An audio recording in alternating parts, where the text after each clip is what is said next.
नमस्कार, आप सबका स्वागत है मेरे YouTube चैनल पर। और आज के हमारे जो वेरी स्पेशल गेस्ट हैं उनका नाम है Nitin Jain sir, Ninja sir, जो कि 30 साल से 30 ईयर से IIT JEE के लिए फिजिक्स पढ़ा रहे हैं कोटा के अंदर। और वो वाइब्रेंट एकेडमी में डायरेक्टर भी हैं और ऑथर भी हैं यूनिवर्सिटी ऑफ फिजिक्स, जो कि पियर्सन पब्लिकेशन उसको पब्लिश करता है। और 12th क्लास में सर की 3rd रैंक भी आई है और फिजिक्स के लिए पूरे इंडिया में जाना माना नाम है। जितने भी IIT की तैयारी कर रहे हैं बच्चे, या जो 30 सालों से आप किसी बच्चे से मिलोगे तो वो डेफिनेटली निंजा सर, या निंजा सर क्या है, कोटा में शॉर्ट नेम बोलते हैं, एक्चुअल नेम तो नितिन जैन सर है। तो निंजा सर के बारे में ज़रूर हर बच्चा ज़रूर जानता है। तो आज हम सर से सीखेंगे क्या फिजिक्स के बारे में, सर की पर्सनैलिटी के बारे में जानना चाहेंगे, सर के बैकग्राउंड के बारे में जानना चाहेंगे। तो काफ़ी इंटरेस्टिंग होने वाला है आज का पॉडकास्ट। तो सर आपका स्वागत है मेरे YouTube चैनल पर। नमस्कार। तो सर पहला क्वेश्चन मेरा ये है, थोड़ा आप अपने बारे में बताइए सर, आपका ब्रीफ इंट्रो आपका। आपके चैनल के सभी श्रोताओं को मेरा प्यार भरा नमस्कार। मैंने कोटा में ही अपनी स्कूलिंग करी थी और 1987 से 91 तक मैंने पिलानी से इलेक्ट्रॉनिक्स इंजीनियरिंग में अपनी BE ऑनर्स करी।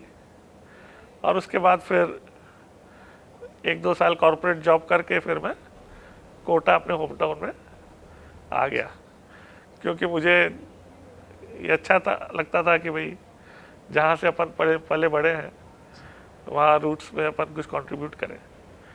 तो यहाँ पर आकर मैंने बंसल क्लासेस जो था 94 में उसे ज्वाइन किया और तब से जो है 2009 तक मैंने एज HOD वहाँ पे बंसल क्लासेस में काम किया। तो वो तजुर्बा बहुत अच्छा रहा। बंसल सर का साथ भी जो है काफ़ी कुछ हमारा लर्निंग एक्सपीरियंस रहा और अच्छे बच्चों को पढ़ाने का काफ़ी मौका मिला बंसल क्लासेस के अंदर। बंसल क्लासेस में उसके बाद 2009 में सभी साथियों के साथ वाइब्रेंट एकेडमी की हमने स्थापना करी और तब से अभी तक जो है इंडिपेंडेंटली हम बच्चों को ग्रूम कर रहे हैं IIT JEE के लिए। तो कोचिंग में सर आपकी कॉर्पोरेट जॉब से, आप पहले आपने कॉर्पोरेट जॉब की ना, थोड़ा आप उसके बारे में बताइए, आप कहाँ आपने जॉब की और फिर कैसे आप कोटा आए? 91 के एंड में जो है मेरा कैंपस में जॉब लगा था। अपट्रॉन करके कंप्यूटर कंपनी हुआ करती थी, यूपी इंडिया वगैरह उनके क्लाइंट्स थे, तो उनमें कंप्यूटर ट्रेनिंग वगैरह हम क्या करते थे। 1.5 साल तक वहाँ जॉब किया, बट बॉम्बे की लाइफ हसल बसल जो है वो मेरे को रास नहीं आई और फिर मैं छोड़ के जो है कोटा आ गया, बगैर ये सोचे कि कोटा में क्या करेंगे।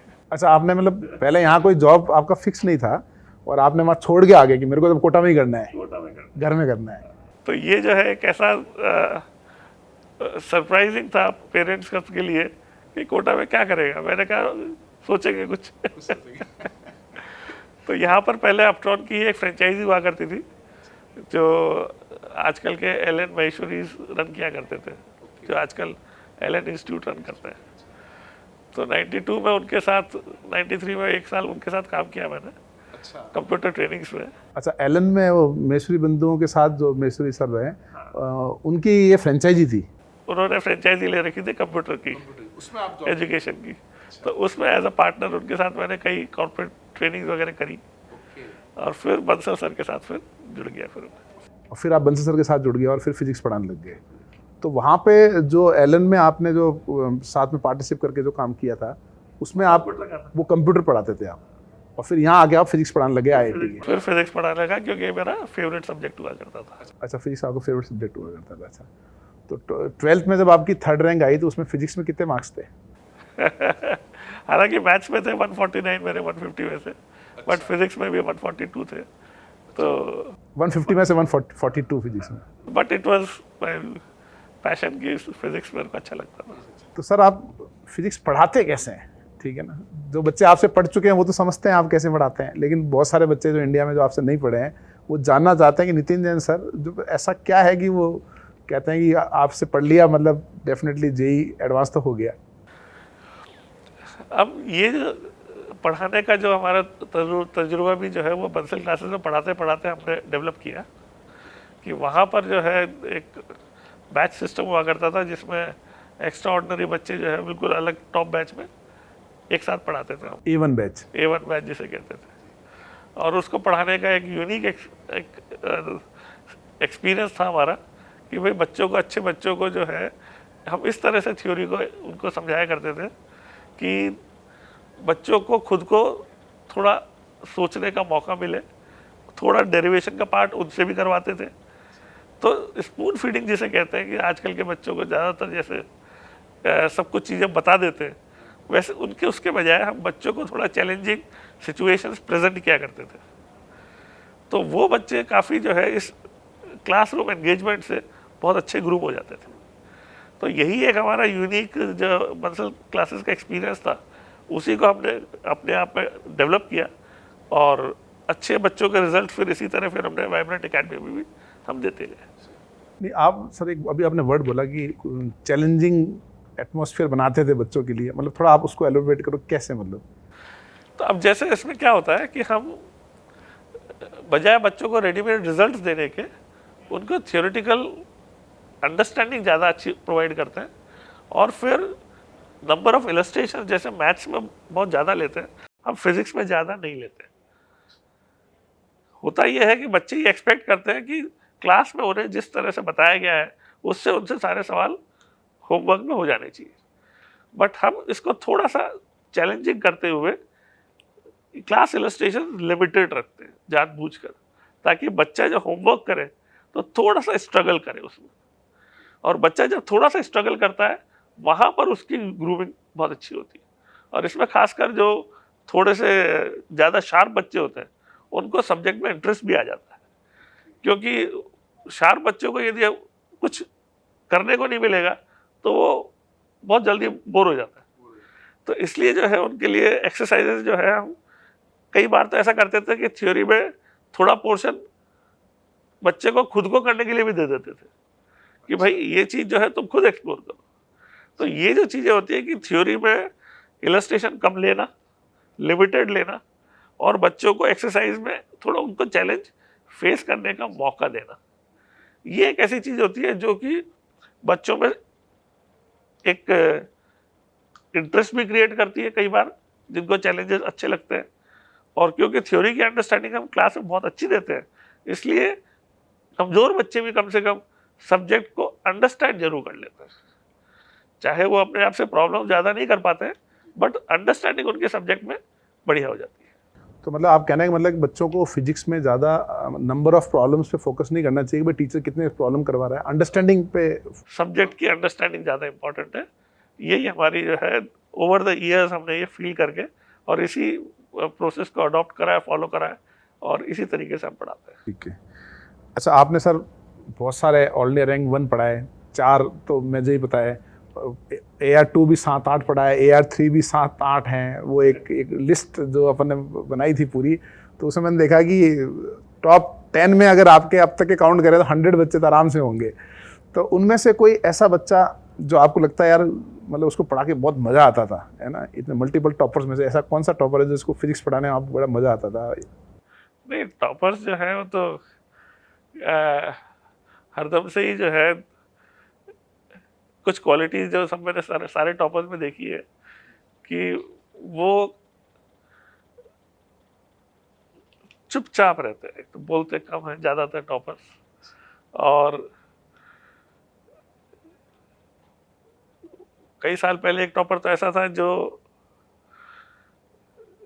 मुझे कई बार शुरू के ईयर्स में ऐसा लगता था कि इसको प्रॉब्लम जो है मैं कोई भी देता हूँ तो ये कभी वापस रिटायर होकर पूछने नहीं आता कि सर ये कैसे करें।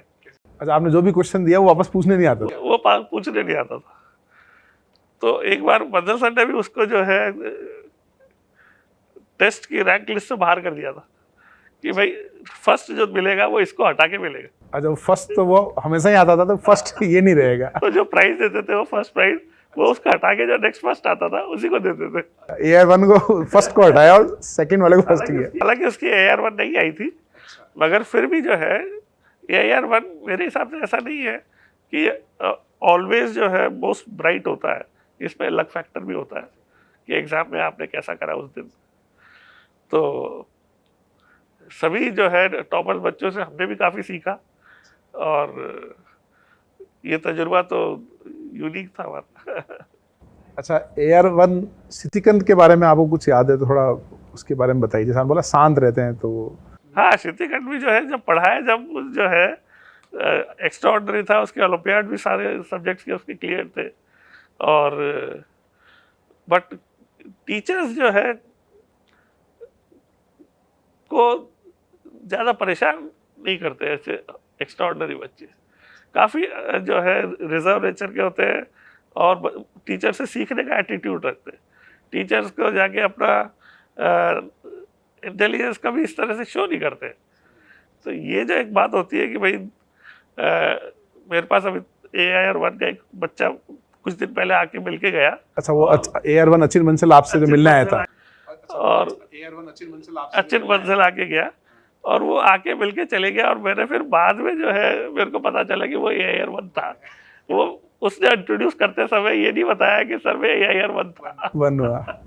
ये मैं दर्शकों को बताना चाहूँगा, अभी कुछ दिन पहले की बात है कि नितिन जैसा घर पे मैच देख रहे थे और एक बच्चा इनसे घर पे मिलने आया। सर ने उसको बिठाया, तो चाय कॉफ़ी वगैरह ऑफर किया और साथ में ही मैच देखा और जनरल बात करके चले गए। तो उसके बाद मेरी किसी और मैटर से रिलेटेड फ़ोन पे सर से डिस्कशन हुआ, तो सर बोले यार अचिन बंसल आया था। तो मैंने बताया सर को, मैं सर वो AR-1 था। तो न तो उसने बताया सर को और न सर ने जानना चाहा।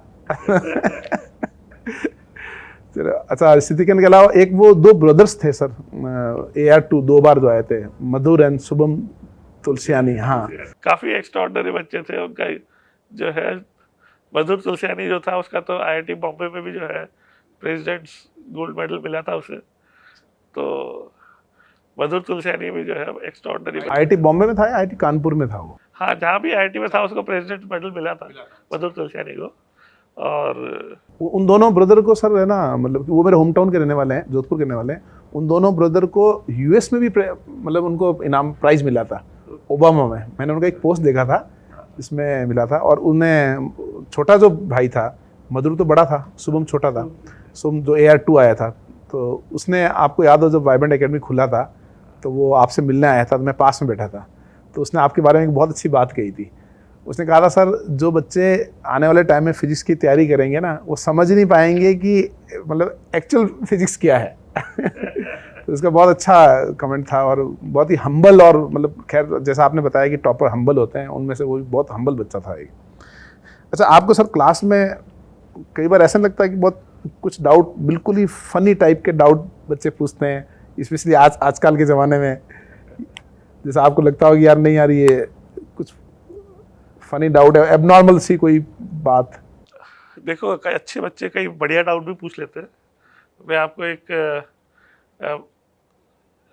इंस्टेंस बताता हूँ कि जैसे एटमॉस्फेरिक प्रेशर होता है, हम कहते हैं अर्थ की ग्रेविटी की वजह से होता है एटमॉस्फेयर का प्रेशर। तो एक बच्चे ने क्लास में पूछा कि सर स्पेसशिप में तो वेट ही नहीं होता है, तैरते रहते हैं। तो वहां पे प्रेशर कैसे आता है? क्योंकि उसके अंदर तो कोई सूट नहीं पहनते, जब तैरते रहते हैं स्पेसशिप में तो नॉर्मल कपड़ों में होते हैं। तो एयर का प्रेशर वहां स्पेसशिप में कैसे आता है? तो ये जो डाउट था कि भाई जब वेटलेस है और एटमॉस्फेरिक प्रेशर वेट की वजह से होता है, तो वहां तो वेट है ही नहीं, वेटलेस है, तो वहां एयर का प्रेशर कैसे आता है? क्योंकि एयर का प्रेशर नहीं आएगा तो सांस कैसे लेंगे? तो ये जो डाउट था, फिर मैंने बच्चों को समझाया। मैंने कहा तुम्हारा डाउट तो बढ़िया है कि तुमने किस चीज को कहाँ रिलेट कर लिया कि वेटलेस स्पेसशिप में वेटलेसनेस है, सभी तो तैर रहे हैं अभी। तो ये जो चीज़ होती है कि बच्चे जो इंटेलिजेंट होते हैं वो हर चीज़ को कैसे रिलेट कर लेते हैं। फिर मैंने उनको बताया कि भाई देखो, कोई वेसल होता है, वेसल में गैस होती है, तो उसमें प्रेशर जो है अपन वेसल को गर्म करते हैं तो बढ़ता है। तो गर्म करने से प्रेशर का बढ़ना जो है, तो उसका वेट तो नहीं बढ़ा है, तो वो प्रेशर बढ़ा क्यों? वेट तो होता ही है। फिर उसको मैंने समझाया कि भाई ये प्रेशर जो होता है वो मॉलिक्यूल्स के मोशन से होता है। केटीजी में जैसे पढ़ाते हैं, मॉलिक्यूल्स के रैंडम मोशन से होता है। तो वो जो रैंडम मोशन होता है गैस का, वो स्पेसशिप में गैस जो फिल्ड रहती है उसकी वजह से होता है। तो वेटलेस तो है, मगर एयर प्रेजेंट है उसके अंदर स्पेसशिप में, और उसी प्रेशराइज्ड एयर की वजह से वो सांस ले पाते। तो ये जो चीज़ होती है कि भाई बच्चे जो है कैसे रिलेट कर लेते हैं, ये डाउट्स हमें रेगुलरली क्लास में मिलते हैं। और इसी से इसीलिए कई बार ऐसा भी कहा जाता है कि भाई आईआईटी की एक्चुअल तैयारी कोर्स खत्म होने के बाद स्टार्ट होती है ना, क्योंकि सारे टॉपिक्स बच्चे जान जाते हैं, तो फिर वो इंटर रिलेट करके जो क्वेश्चंस पूछते हैं। और जेईई एडवांस में भी जनरली फिजिक्स में किस टाइप के क्वेश्चन आते हैं, टॉपिक वाइज या वैसे 2-3 टॉपिक मिक्स करके? नहीं, 2-3 टॉपिक मिक्स करके आते हैं ज़्यादातर। और इसीलिए जो है हमें नीट के अंदर जो ट्रीटमेंट लेवल होता है वो थोड़ा डिफरेंट होता है, और जेई में जो है वो टॉपिक्स मिक्स हो जाते हैं, थोड़ा कैलकुलस वगैरह का भी इंक्लूजन हो जाता है, मैथ्स का, इसलिए वो ट्रीटमेंट थोड़ा अलग होता है। अच्छा, आपका कोई फेवरेट टॉपिक है क्या फिजिक्स में, कि आपको वो पढ़ा के बहुत अच्छा लगता है? वैसे तो आपको ओवरऑल फिजिक्स पढ़ाना अच्छा लगता होगा, लेकिन कोई स्पेसिफिक टॉपिक यार ये मेरे को बहुत अच्छा लगता है पढ़ाने में? नहीं, मैकेनिक्स जो है वो तो बच्चों को पढ़ाने में काफ़ी मज़ा आता है, क्योंकि उसमें रियल लाइफ एप्लीकेशन बहुत है। हाँ, तो अभी जैसे 1-2 क्लास पहले ही मैंने एक एग्जाम्पल लिया वेज का। अब वेज जो होता है वो एक ऐसा ट्रायंगुलर शेप हम क्लास में बना देते हैं, न्यूटन लॉ पढ़ाते हैं, उसको ब्लॉक रख देते हैं और बोल देते हैं ये वेज है। फिर मैंने बच्चों से ऐसे ही मुझे ध्यान आया कि चलो वेज के बारे में बच्चों की थोड़ी अंडरस्टैंडिंग चेक करते हैं। मैंने उनसे पूछा, मैंने कहा वेज जो है एज ए सिंपल मशीन तुम्हें पता है क्या होता है? तो बच्चों ने वही न्यूटन लॉ का बोल दिया सर, उस पर ब्लॉक रखते हैं वेज पे। तो उनकी अंडरस्टैंडिंग केवल वहीं तक थी जो क्लास में बताया गया था। मैंने कहा 7th-8th में जो वेज होता है वो एक सिंपल मशीन के रूप में भी पढ़ाया जाता है।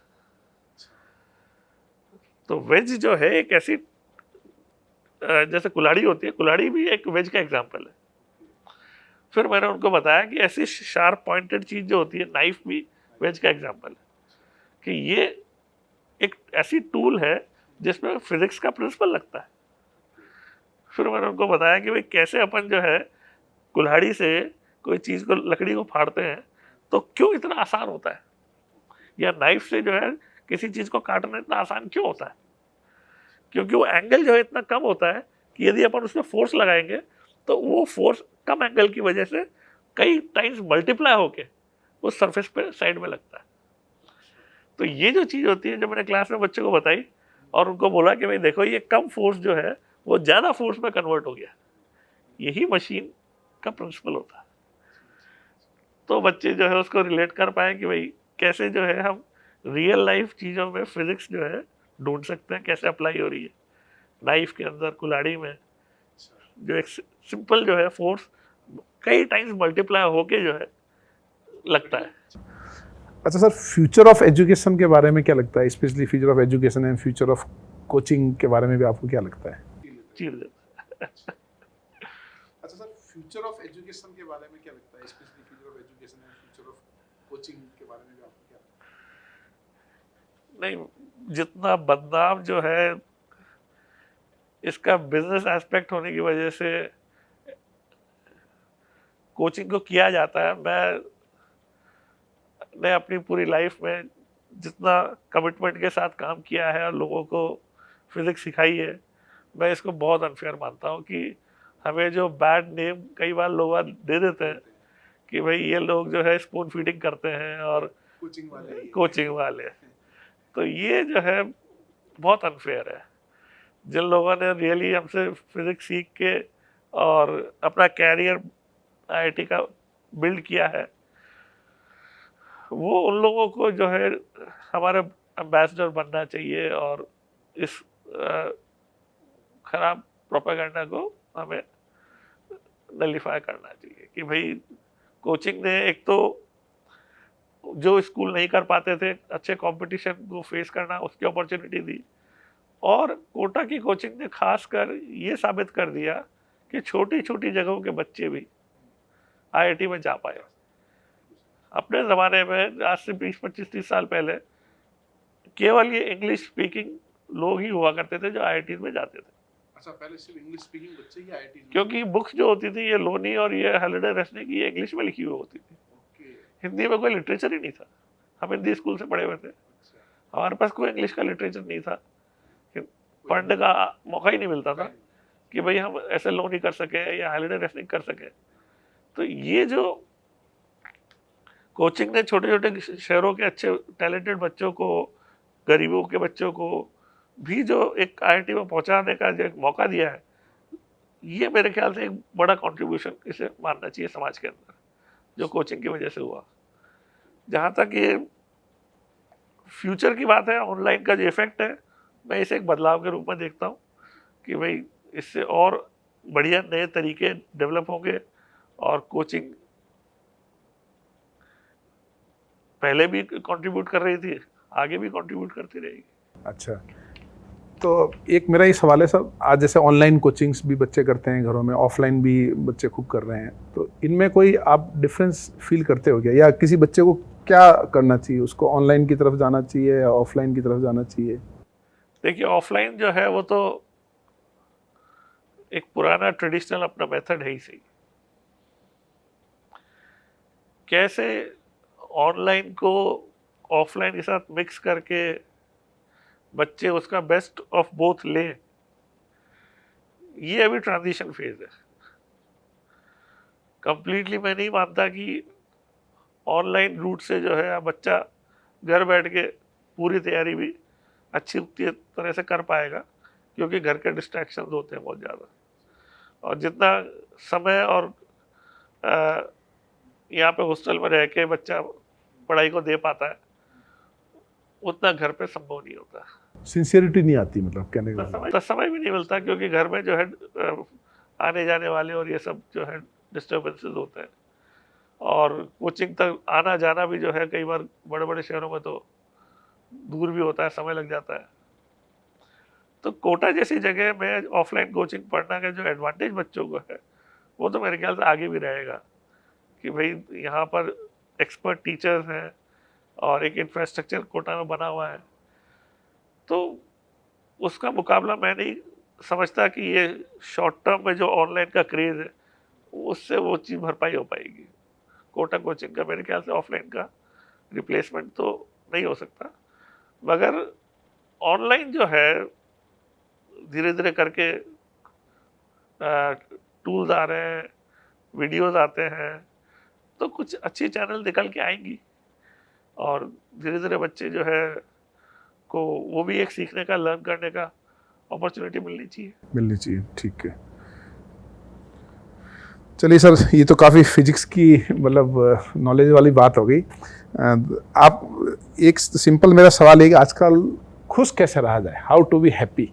सर मैं आपसे इसलिए पूछ रहा हूँ कि मुझे पता है आप बहुत पढ़ते हैं, ठीक है, तो एक मेरा वो भी सवाल है कि आप इतनी सारी बुक्स पढ़ते हैं, फिजिक्स की नहीं दूसरी आप पढ़ते रहते हैं, तो एक वो मोटिवेशन बुक पढ़ने का कहाँ से आता है आपका, है ना, और उसके क्या क्या आपको फ़ायदे मिलते हैं। और दूसरा मेरा सवाल है कि आप उस सब नॉलेज से हम भी उसका बेनिफिट लेना चाहते हैं कि भाई कैसे खुश रहा जाए। बच्चों को क्लास में कई बार जो है मैं फिजिक्स के अलावा भी अपनी जो लाइफ स्किल्स के लिए अपना खुद का नज़रिया जो है वो ज़रूर से शेयर करता हूँ। तो अक्सर एक बात मैं जो बच्चों को बोलता हूँ कि भाई 3 बातें हैं ज़रूरी जिनसे हम खुश रह सकते हैं। एक तो फ्रीडम, आज़ादी, हम जो चाहे वो कर सकें, उसकी आज़ादी।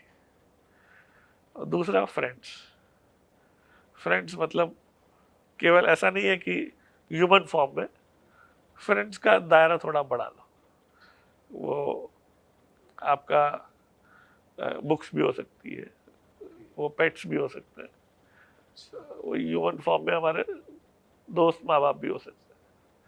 तो फ्रेंड्स। और तीसरी चीज़ जो होती है वो होता है एक ऐसा माइंड, क्रिटिकल और रिफ्लेक्टिंग माइंड, जिससे हम थोड़ा विचार करके और अपनी चिंताओं के बारे में अपने आप को मुक्त कर सके, सोच के कि क्या ये रियली जिस बारे में मैं चिंतित हो रहा हूँ ये रियली इतनी इम्पोर्टेंट है। तो ऐसा रिफ्लेक्टिंग माइंड जिससे हम अपने सोच के अपनी परेशानी को दूर कर लें। तो ये जो 3 चीज़ें होती है कि भाई आपको एक तो फ्रीडम होनी चाहिए, जैसे आप नौकरी के बजाय अपना काम करो, वो सब फ्रीडम है। खुद का काम करो तो उसमें फ्रीडम है, उसमें आप ज़्यादा हैप्पी रह सकते हो। फ्रीडम सब तरह की हो सकती है, जैसे कि आप जो है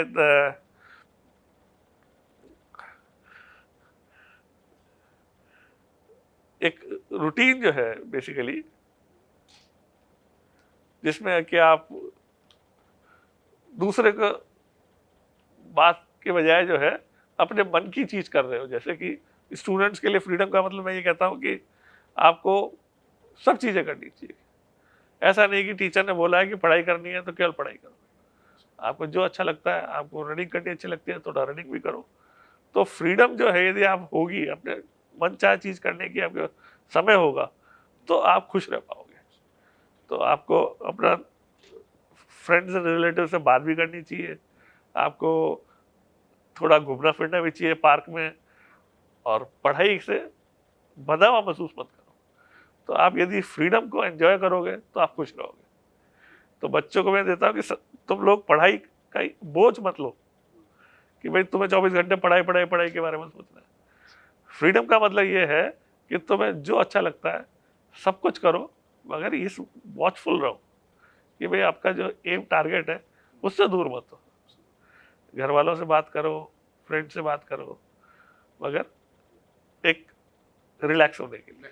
रिलैक्स हो करो, आज़ादी, मतलब आज़ाद वे में करो। आज़ाद वे में कि भाई ये मेरा फ्री टाइम है, ये मेरे इतनी देर का काम है, मैं फ्री हूँ, तो आप खुश रह पाओगे। ठीक है। अच्छा, वो बुक्स पढ़ने का सर, आप इतनी बुक्स पढ़ते हो, मतलब मैंने भी कई बार आपको देख के मैं भी बुक खरीद लेता हूँ, है ना। खरीदने के बाद उसके 5-10 पेज पढ़ता हूँ, फिर मेरा मोटिवेशन गायब हो जाता है उसका, तो मैं ख़त्म नहीं कर पाता हूँ उसको।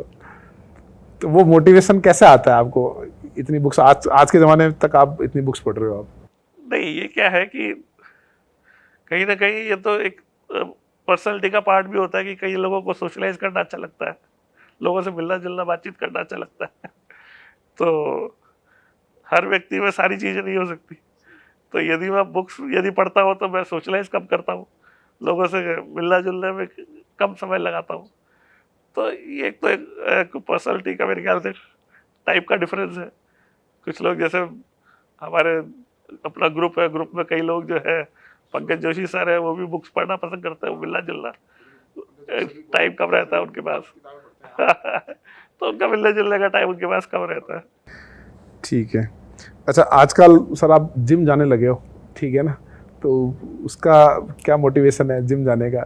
नहीं, देखो, ये हमारे सारे पार्टनर्स जो है, एनए सर है और एमके सेठिया सर है, आप है, तो इंस्पिरेशन तो आप लोगों से ही मिली है। मगर धीरे धीरे करके एम तो फिटनेस का ही है कि भाई थोड़ा फिटनेस के लिए ज़रूरी है कि एज के साथ थोड़ा जो है मसल वगैरह ठीक रहे।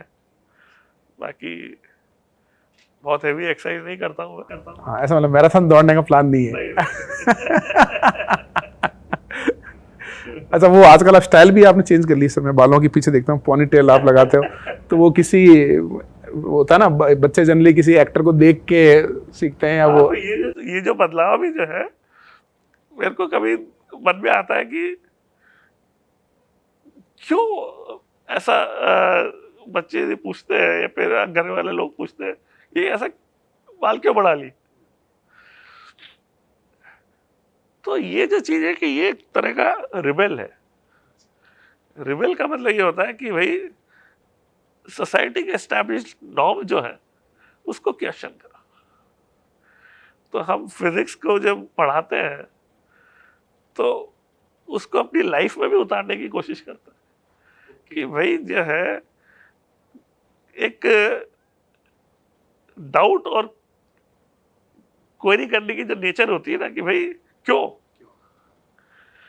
तो वो बाल कटवाना के बजाय भाई एक बार चेंज करके ये भी देखें, ये भी देख मतलब आपने बालों में भी फिजिक्स लगाई है उसकी। कि भाई जो है कोई भी चीज परमानेंट नहीं है, नेचर में हर चीज बदल रही है, तो इस बदलाव को भी एक्सपीरियंस करें। चलिए, बहुत अच्छा लगा सर। अच्छा, एक सवाल है सर, आप अभी तक आप ऑनलाइन नहीं आए हैं, मतलब जैसे कोटा में चलो बच्चे आते हैं या कोचिंग्स में बच्चे आते हैं, वो तो आपसे पढ़ लेते हैं, लेकिन अभी तक आप ऑनलाइन नहीं आए हैं, तो अब आपका ऑनलाइन आने का कोई प्लान है क्या?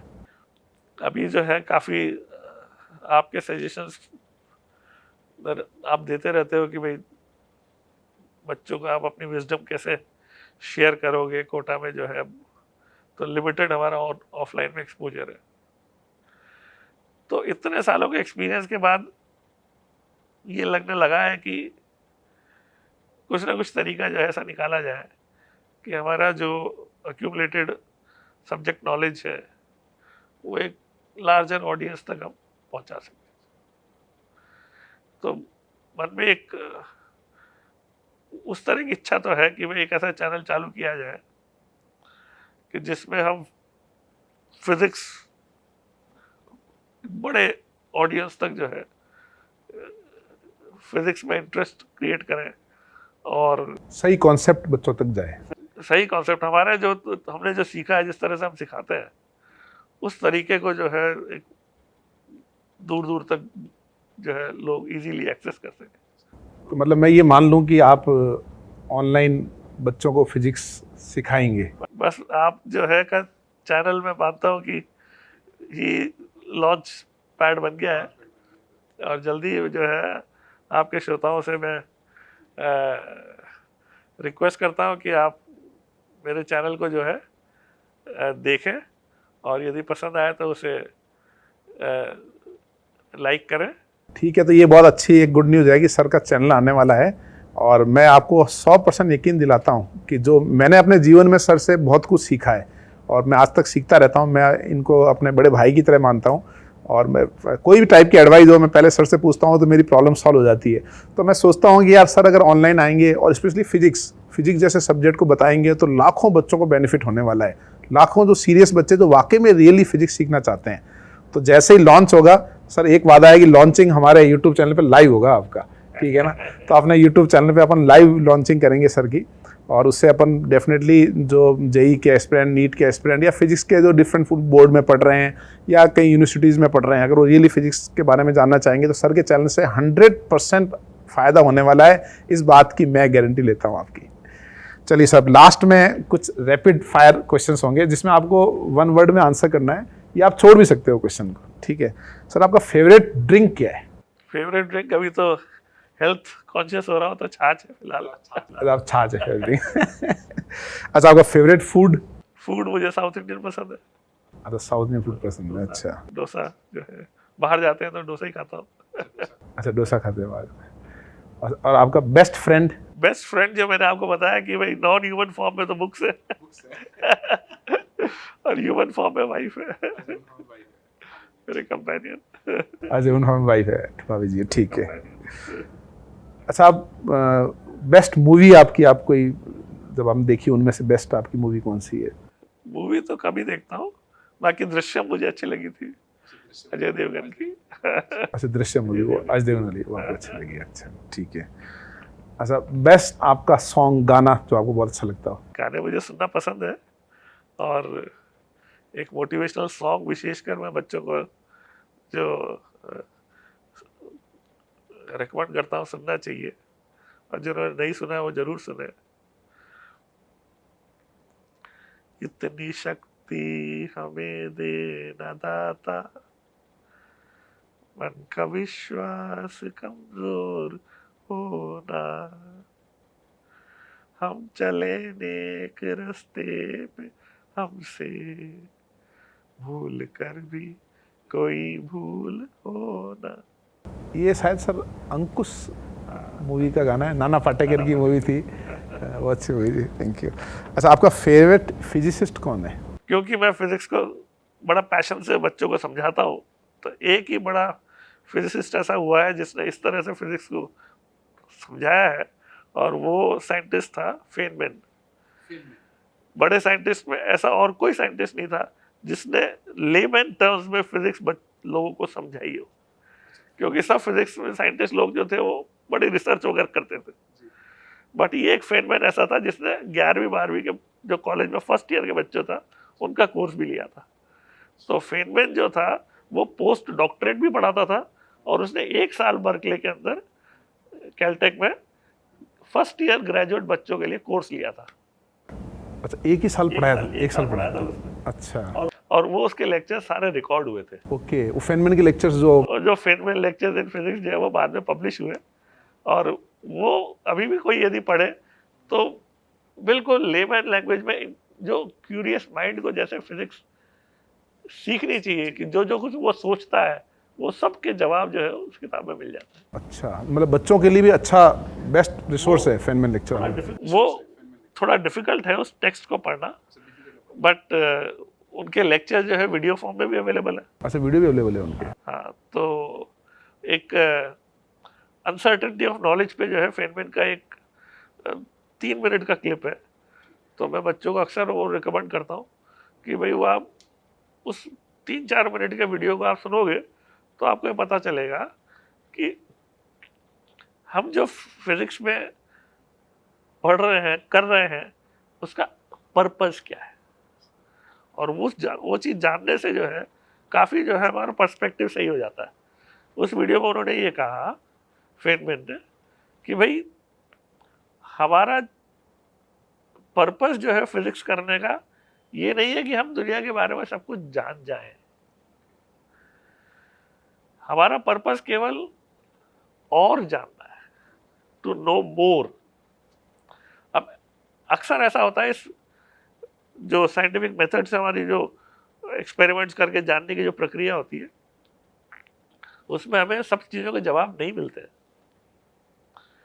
तो हमें जो है अपने साइंटिफिक अप्रोच को मेंटेन करनी चाहिए, और जिन चीज़ों के जवाब हमारे पास नहीं है उसको डाउट के अंदर रखना चाहिए कि it is not necessary that we need to have answers of all question. अच्छा, सबके आंसर जानना जरूरी नहीं है। हमारा साइंटिफिक अप्रोच हमें मेंटेन करनी है और उस प्रोसेस को फॉलो करना है।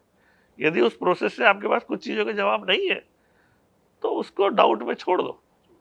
You can live with doubt, but गलत जवाब एक्सेप्ट मत करो। कि आप यदि किसी ने कोई ऑफर एक्सप्लेनेशन ऑफर किया और वो आपको साइंटिफिकली साउंड नहीं लग रहा तो आप उसे मत एक्सेप्ट करो। जैसे हम कई रिलीजियस कॉन्सेप्ट होते हैं, हमारे हिंदू फिलॉसफी में भी कई रिलीजियस कॉन्सेप्ट होता है। अब कभी मुझसे साइंटिफिकली मैं उसको एग्जामिन करने की कोशिश करता हूँ, जैसे कि पुनर्जन्म होता है, सोल होती है। अब ये ऐसे कॉन्सेप्ट्स हैं जो कि साइंटिफिकली एग्जामिन नहीं है। तो यदि मेरे से पर्सनल कोई बोलता है तो मैं बोलता हूँ मैं इन बारे में कोई राय नहीं रखता हूँ, क्योंकि आप पता ही नहीं है, आपको साइंटिफिक अप्रोच पता नहीं है। तो बजाय इनमें विश्वास करने के मैं इसमें कोई अपनी धारणा नहीं बनाता।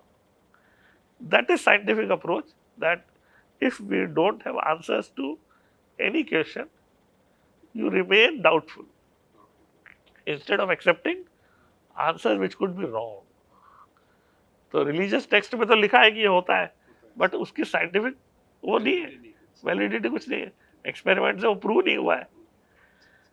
तो हम बच्चों को साइंस जब पढ़ाते हैं तो ये बताना पड़ता है। तो ये फेनमैन ने बड़े अच्छे तरीके से इस बात को समझाया है।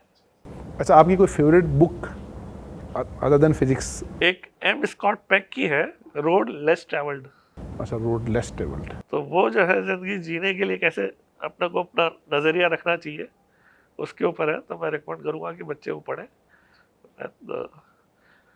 Road less travelled. Road less travelled, okay okay. तो बच्चों के लिए भी काफ़ी यूज़फुल है मतलब। चलिए ठीक है। अच्छा सर, मैंने एक चीज़ आप में और देखी कि आपके बच्चे जब यहाँ कोचिंग में पढ़ते थे आपने उनको अच्छे तरीके से ग्रूम किया। तो जो पेरेंट्स हैं उनको आप क्या एडवाइस देना चाहोगे कि वन लाइन एडवाइस कि भाई बच्चों को जब आप कॉम्पिटिटिव एग्ज़ाम के लिए ग्रूम करें तो आप इस चीज़ का आप ध्यान रखें? भाई मेरा तो ये मानना है कि भाई हमें बच्चे का जो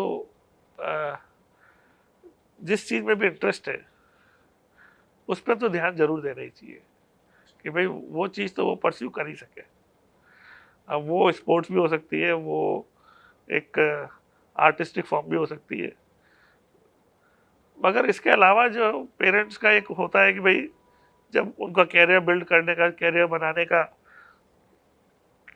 वो दिमाग लगाते हैं और इंजीनियरिंग डॉक्टरी में एडमिशन करवा देते हैं, तो मेरा ये मानना है कि भाई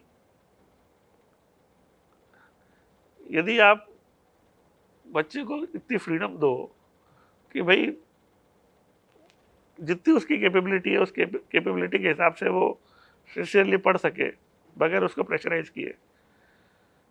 तो इतनी अपॉर्चुनिटीज तो है इंडिया में, इंजीनियरिंग कॉलेजेस इतने हैं कि यदि उसका आईआईटी के अंदर नहीं भी और दूसरे एनआईटीज में भी हो जाए तो आगे जाके वो अपना कैरियर में प्रोग्रेस कर सकता है।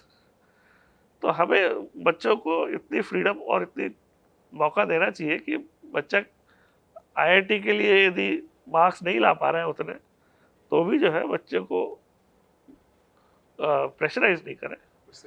और जिंदगी में जो है बच्चे को सक्सेसफुल हो ये कोई ज़रूरी नहीं है उसकी हैप्पीनेस के लिए।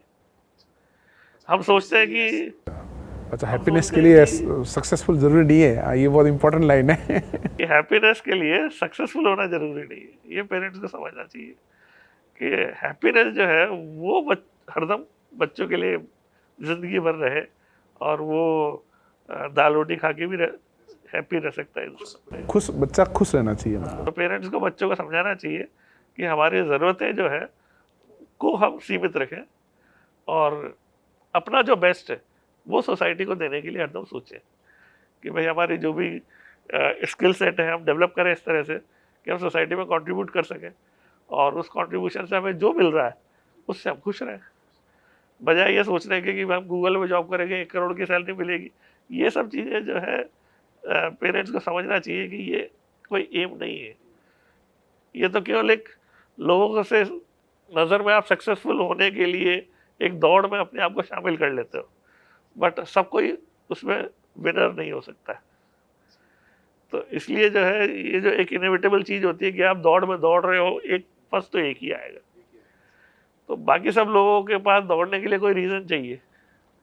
वो रीज़न यही है कि भाई उनको समझना पड़ेगा कि हमें A1 नंबर आना नहीं है, हमें ज़िंदगी जीने के लिए हैप्पी रहना चाहिए, वो एम है। चलिए सर, बहुत अच्छी अच्छी बातें हमने सीख ली, पेरेंटिंग की बातें सीखी, हमने आपसे बुक्स के बारे में बहुत कुछ सीखा, सबसे इम्पोर्टेंट फिजिक्स के बारे में सीखा, फिजिक्स के सोर्सेज के बारे में जाना, बेस्ट बुक के बारे में जाना, तो बहुत सारे चीज़ें हमने सीख ली है। तो डेफिनेटली इस पॉडकास्ट से आपको बहुत हेल्प मिलेगी और ये मैं खुद भी काफ़ी दिन से मतलब ट्राई कर रहा था कि सर से कुछ समय मिल जाए, क्योंकि मैं तो सर के साथ पॉडकास्ट हर वीक करता ही रहता हूँ, पर्सनली पूछता ही रहता हूँ।